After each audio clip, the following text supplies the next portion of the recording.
Umagumba amanomhlaba indlondlo ezinhle, indlondlo ekhulumayo umntwana ohamba namakhehla. Sanibonani, sanibonani. Ngithanda nje namhlanje ukuthi mangikhulume ngesithunywa ukuthi sithandane isithunywa sakho. Nomunye nomunye ngabe uyazini ukuthi isithunywa sinakho phela naso esikuthandayo.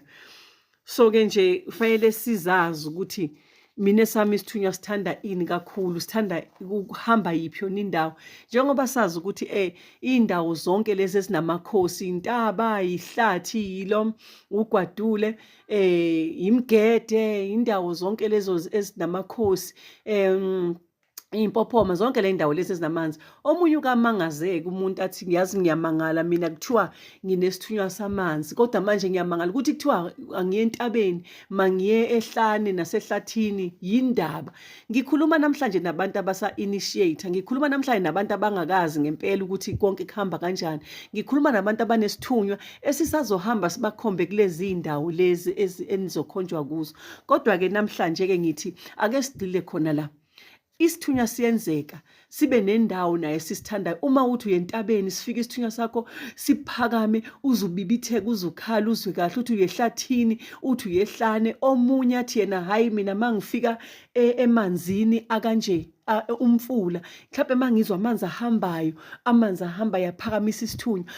Amanzi anjani njani yabona. Omunye athi isiziba, mangiye esizibeni ngike ngizwe mangisondela nje eduze kwesiziba kusuka umunyu, kusuke lento le enyakaza ngaphakathi, uzubibitheke ngathi kuthi khala. Okwesinye isikhathi omunye azamule alokhu ekukhala, zehle iy'nyembezi zehle ngisho ukhala kodwa nje akakhali, kodwa uyazamula, iy'nyembezi zigcwele amehlo ziyakhala.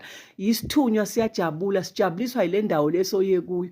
Wofika-ke mntanethongo uyibhekisise leyo ndawo ukuthi okay, esami isithunywa kahle kahle siphakama sekunje, siphakama la, sithanda indawo enje. Yebo, isithunywa siyithanda zonke iy'ndawo ngoba yiy'ndawo zamakhosi, kodwa esakho sikhona la esisazothanda khona njengomntwana osa-initiate. Angikhulumi mina ngabantu asebekade baqeda, asebesebenza, asebazi ukuthi isithunywa sakhe siyakhuluma ngendlebe, isithunywa sakhe siyamtshela ukuthi hamba kuphi, hamba kuphi, hamba kuphi. Ngikhuluma nalabantu laba bathi bona isithunywa sakhe asikakakhulumi.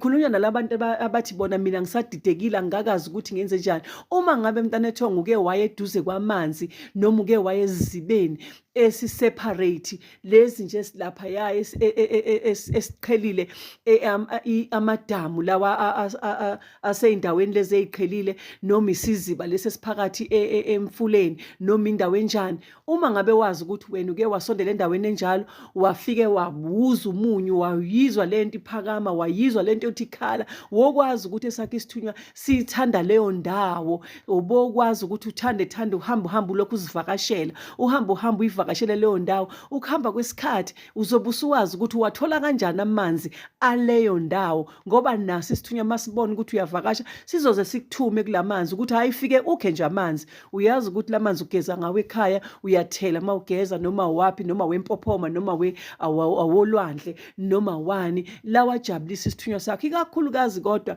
izinto ey'phakamisa isithunywa, amanzi aphakamisa isithunywa. Yini amanzi kakhulu engiwaziyo ongathanda ukuthi wasebenzise? Thola amanzi esiphethu. Amanzi esiphethu iwona kakhulu azokulekelela. Kodwa yazi namhlanje ngizogxila ngani, angiphume lapho, angigxile la ekuthenini esakho isithunywa sifunani. Ngikholwa ukuthi sesizwene mayelana nani, namanzi, ney'ntaba, namahlathi, nogwadule, yonke indawo le enamakhosi.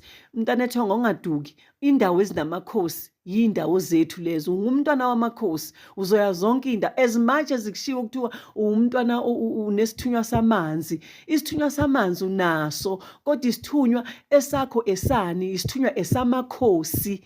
Yikho-ke uzohamba zonke iy'ndawo ezinamakhosi. Yikho amakhosi ezokubiza ekumeme ey'ndaweni zawo ey'ningi okufanele uhambe uyibone. Yikho nje uzoba umuntu otholakala yonke indawo.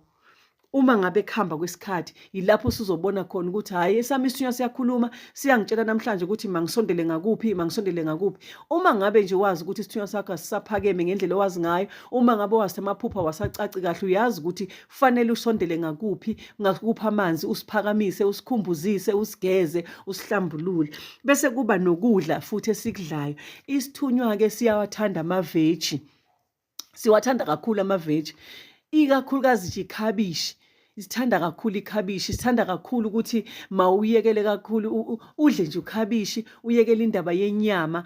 Omunye phela uzothi esakhe siyasithanda inyama, kodwa-ke yikho ngisho ukuthi umuntu nomuntu akazibheke ayibhekisise ukuthi esakhe isithunywa sithanda kuphi kona ukudla, ukuze ngalesi khathi lesi wazi kahle ngempela ngempela ukuthi hhayi manje ingelosi yami angisayizwa kahle, ingelosi yami ngidinga ukuthi ngiyiphakamise. Uyaqoba ikhabishi lakho, uyashaya ikhabishi, uyalidla, uyadla ikhabishi, uyadla ini, le nto le ethandwa isithunywa sakho. Uma ngabe isithunywa sakho siwazi ukuthi ngelinye ilanga uyasukuma, uyahamba uyokwenza iladi, uyophakamisa isithunywa sakho lapho, uyafika uyenza iladi, niyeza lapho eduze kwamanzi noma kuphi lapho khona, uphakamisa isithunywa sakho njalo lapho, okukhombisa ukuthi uya-appreciate ukuthi sihamba nawe sikubhekile sinjani, nawe uyanikeza, uyajabula ukuthi namhlanje uzodla, ngizonikeza nakho ukudla, ngicela nidle, nikhuthala indlela phela iseseyinde kusahanjwa yinde indlela. Uyabona nje lezo zinto lezo fanele unakekele mntana amathonga ukuthi esakhe isithunywa sifuna kuphi ukudla, esakhe isithunywa sithanda liphi iculo, ngoba kuyenzeka kwesinye isikhathi esakhe isithunywa singathandi igospel, mhlawumbe sithanda i-R&B, mhlawumbe sithanda umbhaqanga. Ngisho umbhaqanga mina lezi ngoma zakudala lezi zesintu lezi ey'shaya umbhaqanga kwesinye isikhathi mhlawumbe zithanda ini. Kukuwe kuyisithunywa sakho ofuneka usilalele. Kwesinye isikhathi ubobheka ngamaphupho oba nawo uma uzophaphama ucula, wokuyibuka ukuthi le ngoma kade uyicula bekuyiyiphi, ngoba bekuyisi isithunywa sakho sikukhombisa ukuthi nansi ingoma engiyithandayo, nanku umusic engiwuthandayo ukuthi ngabe ungangiculela wona. Uma ngabe sithanda i-humming, uzosizwa nakhona ukuthi sithande esakhe isithunywa sithanda ukuthi uhamishe iy'ngoma noma uzazi kodwa uculele phansi, ucule kahle ngokuthula ngesizotha. Esinye isithunywa sifuna ukuthi ucule uphakame ngempela, uzwe uzizwe, uze usukume uwenze nestep endlini. Kukuwe mntana ethonga, bhekisisa ukuthi wena esakhe isithunywa sithanda ini. Nginithanda nonke bantwana bamathonga, nginithanda nonke kakhulu emakhaya. Ngicela ni-like and subscribe to the channel. Nisale kahle, ngiyabonga.